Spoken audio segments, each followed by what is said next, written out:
수익을 만드는 진짜 공식, 주식 공식입니다. 오늘은 제가 보유하고 있었던 2차전지 대응 전략을 언급을 해드리도록 하겠습니다. 2차전지 보유하고 있는 종목은 LG화학도 2차전지로 볼 수가 있죠. 그 다음에 코스모 신소재, 그 외에 에코프로, 대주전자재료.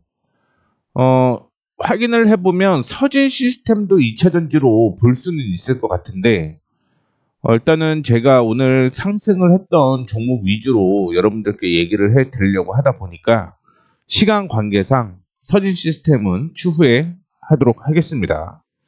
제가 포트폴리오를 여러분들께 언급을 해 드릴 때는 텔레그램을 통해서 이렇게 제시를 해 드렸다는 거 참고해 주시면 좋을 것 같고요. 보유하고 있는 종목들도 역시 대응을 한다라는 거 참고해 주시면 좋을 것 같습니다. 그래서 혹시 텔레그램에 들어오길 원하시는 분들은 더보기 누르시고요. 무료 신청 링크에서 신청을 하시면 제가 텔레그램 주소를 보내드리도록 할 테니까요. 관심 있으신 분들은 참여하시면 될 것 같습니다. 자, 그러면 본격적으로 시작을 해보도록 하겠습니다. LG화학의 경우는 제가 비중을 축소를 했습니다. 비중을 축소를 했는데 그 이유를 제시를 해드리자면요. 원래는 당기순이익 중에서 지배주주 순이익이 흑자 전환이 된다라고 얘기를 했고요. 2026년에 지배주주 당기순이익이 1조를 넘을 것으로 예상을 했었습니다. 그런데 실적이 변한 거예요. 4분기에 실적이 적자 전환이 될 것으로 예상을 하게 되면서 리스크 관리를 했다라고 보시면 될 것 같아요. 그래서 1분기부터는 턴어라운드가 다시 진행이 되잖아요. 지금은 이 때문에 리스크 관리를 했다라고 보시면 될 것 같습니다. 올해부터 실적이 상당히 좋을 것으로 예상을 하게 되면서 제가 7월 달에 언급을 해드렸던 종목인데 물론 지금 수익은 많이 나고 있습니다. 하지만 더 중요한 건 내년까지 끌고 가야 된다라는 걸 우리는 확인을 해볼 수가 있을 것 같아요. 그럼 내년까지 얼마 갈 거냐? 기본적으로 52에서 53은 충분히 갈 가능성이 있습니다. 다만 4분기 충격이 한 번은 있겠죠. 앞서 보여드렸던 것처럼 4분기 실적이 적자로 전환될 가능성이 높기 때문입니다.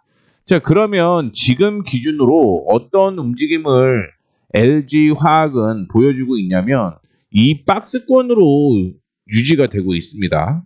이전에 박스권을 이탈을 하게 되면서 리스크 관리를 했는데 단기 급등이 나오게 되면서 기관과 외국인이 동반 매수를 하고 있고요. 거기에 OBV 역시 우상향하는 모습을 보여주고 있습니다. 이런 관점으로 보게 되면 한 번 정도는 더 추가적인 상승이 이어질 가능성이 있죠. 박스권 안쪽으로 들어왔기 때문에 이전 고점까지는 추가적인 상승이 이어질 가능성이 높다라는 걸 말씀을 해드리도록 하겠고요. 오늘 2차전지가 상승한 이유는 대부분 아실 거예요. 미국 쪽에서 얘기가 나왔던 내용이 뭐냐면 리튬 가격이 상승한다라는 얘기가 나왔었고요.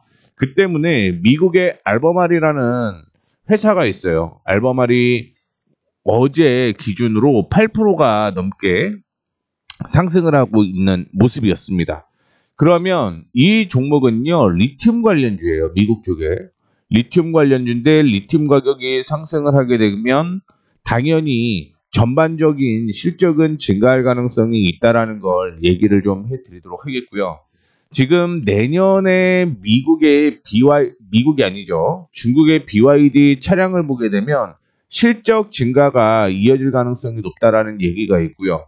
테슬라의 경우는 자동차가 유럽 쪽에서 많이 빠졌습니다만 BYD의 경우는 독일에서 200% 정도 판매가 증가됐다라는 얘기가 나오게 되면서 이 이슈가 있었다라고 보시면 될 것 같습니다. 그리고 중국에 있는 회사가 리튬이 내년에는 30% 정도 더 필요할 것이다라는 발언을 며칠 전에 했죠. 그에 대한 모멘텀도 형성이 되어 있다라고 보시면 될 것 같습니다. 다만 앞서 언급을 해드렸던 것처럼 실적이 올해 적자가 지속이 될 거고요. 분기상으로 보게 되면 4분기가 적자 전환이 될 경우 한 번은 크게 조정을 받을 가능성이 있어요. 그래서 현재 제 관점으로 말씀을 먼저 해드리자면 이전의 고점 부근에서는 저는 리스크 관리가 맞다라고 보고 있습니다. 그리고 조정을 어디까지 받을지는 모르겠어요. 4분기에. 그런데 제가 생각하는 건 정말 크게 악재가 이어지게 되면 32만 원대까지는 조정 가능성이 있다라고 저는 개인적으로 생각을 하고 있습니다. 다만 32만 원대까지 그냥 기다리지는 않을 거라는 거죠. 지지선 부근에서 조정을 받고 매수 타이밍이 나오게 되면 저는 떨어질 때마다 분할로 매수를 진행을 할 거라는 거 참고를 해주시면 좋을 것 같고요. 제가 보통은 매매일지를 계속적으로 언급을 드리고 있고요. 텔레그램에서도 추가 매수 타이밍이나 신규 매수 타이밍, 비중 축소 이런 거 언급을 해드리고 있기 때문에 관심 있으신 분들은 앞서 보여드렸던 대로 무료 신청하시길 바라겠습니다. 이렇게 해서 LG화학에 대한 매매 전략을 마무리해 보도록 하겠습니다. 두 번째는 코스모 신소재를 확인을 한번 해볼게요. 코스모 신소재 확인을 해보게 되면 역시 주가가 큰 폭으로 조정을 받은 후 지금 반등이 나오는 모습을 보여주고 있는데 코스모 신소재의 경우는요. 올해 실적 굉장히 긍정적이다라고 볼 수가 있을 것 같습니다. 실적 먼저 체크해 보겠습니다. 보시게 되면 2025년 4분기 실적은 전년 대비해서 큰 폭으로 조정을 받는 모습이었는데 그 다음에 2026년의 실적을 보면 4배가 증가하는 것으로 확인이 되고 있습니다. 그 다음에는 2027년까지 2.5배 증가를 하게 되면서 사상 최대의 실적을 기록할 것으로 예상을 하고 있죠. 분기 실적으로 보면 3분기까지는 당기순이익이 적자가 전환이 되었는데 4분기 실적이 26억, 그 다음에 1분기에 30억까지 증가하는 모습을 보여주고 있기 때문에 4분기는 당연히 다시 매수 타이밍이 나올 가능성이 높다라고 생각을 하시면 될 것 같고요. 차트로 다시 돌아가 보면 지금 코스모 신소재의 경우는 저점끼리 쭉 연결해 보게 되면 이 흐름이 나와요. 제가 생각하는 건 42,000원대까지 조정을 받고 올라올 가능성이 상당히 높았기 때문에 42,000원 부근까지 기다렸다라는 게 첫 번째고요. 두 번째의 경우는 이전에 저항으로 형성되었었던 곳이 45,000원 전후로 형성이 되었습니다. 이 부근에서 반등이 나왔습니다. 무슨 얘기를 해드리고 싶냐면 지금은 이 가격을 이탈하지 않는 이상은 그냥 홀딩도 무난하다라고 볼 수가 있을 것 같고요. 만약에 이 가격을 이탈을 하게 되면 밑에 있죠. 이 가격까지 조정을 받을 가능성이 있다는 걸 여러분들께 언급을 해드리도록 하겠습니다. 단기적으로 어디까지 올라갈 가능성이 있냐면 제가 생각하기로는 지금 긍정적인 시그널이 나왔기 때문에 이 가격까지는 올라올 가능성이 있다고 생각을 하시면 돼요. 이 가격을 돌파를 하게 되면 다시 한번 이전 고점 부근까지 상승 여력이 있다고 생각을 하시면 될 것 같고요. 2025년의 실적은 상당히 좋지는 않았습니다. 하지만 2026년의 실적은 상당히 괜찮은 흐름을 보여주고 있기 때문에 정말 보수적으로 본다라고 한다면 앞으로 3배 정도는 상승 여력이 있다라고 생각을 하고 있어요. 그리고 3분기 실적은 적자를 기록을 하게 되면서 주가가 큰 폭으로 약세가 이어지는 모습이었지만 4분기 실적 기대감이 흑자 전환 기대감이 있잖아요. 그렇기 때문에 코스모 신소재는 조금 모아가시면 될 것 같아요. 모아가시면 된다라는 말씀 드리도록 하겠고요. 앞서 언급을 해드렸던 대로 그냥 실적이 앞으로 크게 좋아질 거니까 그냥 들고 있는 건 안 된다라는 거죠. 조정을 받을 때 매수를 해야 되고 이탈을 하게 될 때 매도를 해야 되고 이런 매매 타이밍을 확인을 해 보시면 될 것 같습니다. 역시 텔레그램을 통해서 코스모 신소재에 대한 매매 전략 제시해 드리도록 할 테니까요. 이 점 참고해 주시면 좋을 것 같습니다. 에코프로도 역시 2차 전지 안에서 큰 폭으로 상승을 하는 모습을 보여주었는데 조금 더 추가적인 상승은 이어질 가능성이 있다고 보고 있습니다. 아쉬운 거 하나 말씀해 드리자면 원래 2025년에 연간 실적 흑자 전환될 것으로 예상을 했는데 지금 그럴 가능성이 있기는 하죠. 근데 없어졌다라는 게 조금 아쉽기는 해요.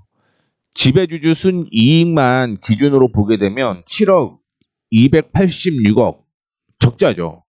그런데 3분기에 이 적자를 다 메꾸고 2배 이상 증가를 했기 때문에 올해 역시 흑자가 저는 예상이 된다라는 걸 얘기를 해드리도록 하겠습니다. 흑자 전환 예상이고요. 내년의 실적이 어떻게 되는지까지 확인을 해보게 되면 에코프로의 매매 전략이 상당히 쉬워질 것으로 예상을 하고 있는데 없잖아요. 그래서 지금은 매매를 어떤 식으로 들고 가야 되는지를 확인을 해보도록 하겠습니다.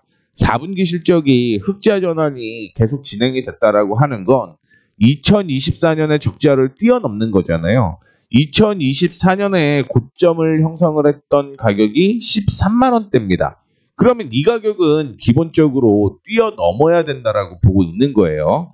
그게 2025년 4분기와 1분기 기준으로 얘기를 해드린다라는 거 참고를 해주시면 좋을 것 같고요. 그 이후에 2026년의 실적이 한 번 더 레벨업이 된다. 그럼 여기까지 올라가는 거예요. 그래서 2026년까지는 적어도 100% 이상 증가할 가능성이 높다라는 걸 얘기를 해드리도록 하겠습니다. 다만 그냥 올라가는 건 아니고요. 올라갔다가 하락을 했다. 이걸 반복을 하겠죠. 이걸 반복을 하기 때문에 추가 매수를 할지 아니면 비중을 축소를 한 후 바닥에서 다시 잡을지 이런 거를 그때그때 확인을 해 보셔야 된다라는 거 말씀을 해드리도록 하겠고요. 내일이 상당히 중요할 것 같아요. 내일보다는 내일 모레까지 중요할 것 같습니다. 과연 이전에 저항으로 형성이 됐던 이 가격을 뚫고 올라가느냐 아니면 뚫지 못하고 떨어지느냐 요걸 확인해 보셔야 되는데 이전에 상승을 하고 조정을 받고 상승을 하고 조정을 받고 상승을 하고 이렇게 해서 조정을 받은 거잖아요. 그렇기 때문에 이 저항을 돌파를 못하게 되면 고점을 형성을 하게 되면서 약세가 더 이어질 가능성이 있어요. 그래서 추후에 제가 에코프로의 실적을 확인하게 되면 텔레그램에 빠르게 올려드리도록 하겠습니다. 그러면 텔레그램 기준으로 보고 저항 돌파할지 아니면 더 떨어질지 체크를 하시고 그에 따른 대응 전략을 다시 한번 여러분들께 언급을 해드리도록 할 테니까 이 점 참고해 주시면 좋을 것 같습니다. 다음은 대주전자 재료에 대한 전략을 확인을 해보도록 하겠는데 대주전자 재료의 경우는 상승 추세가 이렇게 이어지다가 이 상승 추세를 이탈하는 모습이 발생을 했습니다. 그리고 오늘 반등이 나오게 되면서 다시 한번 올라오는 모습인데 지금 상당히 애매한 곳이에요. 정말 애매한 곳입니다. 여기에서 뚫고 올라가느냐 못 올라가느냐가 관건이다라고 생각을 하시면 될 것 같은데 일단은 제가 생각하는 거는 주가는 여전히 바닥인 거는 맞아요. 왜 바닥이다라고 얘기를 하는 거냐면 지금 보시다시피 2024년의 실적이 상당히 좋았고요. 2025년이 떨어지죠. 그리고 분기로 확인을 해보게 되면 2024년 12월에 매출이 상당히 좋았기 때문에 작년이 좋았다라고 보시면 되는데 이번에는 매출이 이전보다 낮기 때문에 조금 좋지는 않다. 하지만 연간 실적으로 보게 되면 이전 대비해서 30% 정도는 약세가 이어질 것으로 예상을 하고 있고 과거 기준으로 보게 되면 2021년은 뛰어넘어야 된다는 게 정석적인 내용이다라고 보시면 될 것 같습니다. 그러면 2021년에 실적이 어디까지 올라갔었냐면 모멘텀이 형성되게 되면서 13만 원대까지 상승을 했고요. 2024년보다 2025년이 30% 낮은데도 불구하고 16만 원에서 거의 반토막이 나 있는 상태죠. 중요한 건 대주전자 재료의 경우는 박스권으로 이어질 가능성이 높다라는 걸 확인해 볼 수가 있을 것 같고요. 두 번째로 제가 얘기를 해드리고 싶은 거는 GM이 지금 중국 제품을 중국 부품이죠. 부품을 배제하겠다라고 얘기를 했고요. 배제. 두 번째 테슬라도 역시 중국 부품을 배제하겠다라고 얘기를 했습니다. 이렇게 되면은 나머지 미국의 전기차 혹은 완성차 업체들이 당연히 부품 배제가 이어질 가능성이 있고요. 이거는 미국에서 유럽으로 또한 압박이 들어가기 시작할 거예요. 그러면 유럽에서도 역시 중국 부품을 배제할 가능성이 있어요. 그러면 이에 대한 반사 이익은 100% 우리나라가 받을 수밖에 없다라는 걸 얘기를 해드리도록 하겠습니다. 그렇기 때문에 대주전자재료의 경우는 모멘텀이 있을 가능성이 있어요. 특히 실리콘 음극재에 대한 모멘텀이 있는 건 지금은 대주전자재료밖에 없다라고 생각을 하시면 될 것 같습니다. 제가 지금 대주전자재료를 긍정적으로 바라보고 있는 건 조금 더 약세였으면 저는 매수했을 겁니다. 왜냐하면 이전에 지지가 나왔던 곳이 제가 뭐 러프하게는 67,500원을 제시를 해드리고 있지만 타이트하게 보게 되면 66,000원이 매수 타이밍이었거든요. 그래서 이거는 중기로 버티게 되면 못 먹어도 더블 가까이는 먹겠다라고 생각을 해서 여러분들께 언급을 해드렸던 건데, 다시 말씀드리자면 내일이 상당히 중요한 모멘텀이 될 가능성이 높다라는 거 참고해 주시면 좋을 것 같고요. 내일 돌파를 하게 되면 다시 한번 점프 뛸 거예요. 점프 뛸 겁니다. 하지만 내일 조정을 받게 되면 다시 한번 물음표가 형성이 돼요. 물음표가 형성이 된다라고 하더라도 거래량이 동반되지 않으면서 밀리면은 그 종목은 다시 홀딩을 할 겁니다. 그래서 내일 거래량 없는 조정일 경우 저는 매수 타이밍으로 보고 텔레그램을 통해서 매수하라고 사인을 드리도록 할 테니까요. 이 점 참고해 주시면 좋을 것 같습니다. 그리고 마지막으로 차바이오텍을 한번 볼게요. 제가 차바이오텍을 얘기를 할 때는 박스권으로 얘기를 해드려요. 그리고 최근에 박스권 저점 부근에서 반등이 나오게 되면서 오늘 급등이 나오는 모습이었습니다. 지금 차바이오텍의 경우는 박스권으로 유지가 되고 있고 이전에 고점으로 형성되어 있는 이 가격을 돌파를 하게 되면 제가 생각하는 목표가 단기적으로 중기적이겠죠. 중기적으로 16,500원대까지는 상승 여력이 있다라고 생각을 하시면 될 것 같고요. 면역 항암제 이슈가 있는 종목입니다. 그렇기 때문에 뭐 얼마 전에도 이제 제약바이오 업황이 긍정적으로 바뀐다라고 얘기를 했고 ABL 바이오도 역시 일리아 릴리와 함께 플랫폼 기술 이전 계약을 체결을 했잖아요. 그런 기준으로 보게 되면 저는 바이오에 대한 모멘텀은 지속적으로 있을 가능성이 높다라고 보고 있습니다. 다만 차바이오텍의 경우는 실적이 없어요. 아쉽기는 합니다. 그래서 기술적으로 볼 수밖에 없습니다. 기술적으로 봐도 역시 상승 추세 혹은 박스권이 유지가 되고 있기 때문에 차바이오텍도 저는 어떻게 됐든 버티셔도 상관이 없다라는 얘기해 드리면서 마무리하도록 하겠습니다. 앞서 언급을 해드렸던 것처럼 더보기 누르시면요. 밑에 무료 신청 링크 있습니다. 텔레그램 주소 보내드릴 거예요. 들어오셔갖고 매매하는 방법이나 참고로 교육적으로 진행을 하시면 될 것 같고요. 플러스 매매 이유 전략 꾸준하게 확인을 해보시면 될 것 같습니다. 이렇게 해서 마무리하도록 하겠습니다. 내용이 도움이 되셨다면 구독, 좋아요, 알림 설정 부탁드리도록 하겠고요. 지금까지 수익을 만드는 진짜 공식 주식 공식이었습니다. 감사합니다.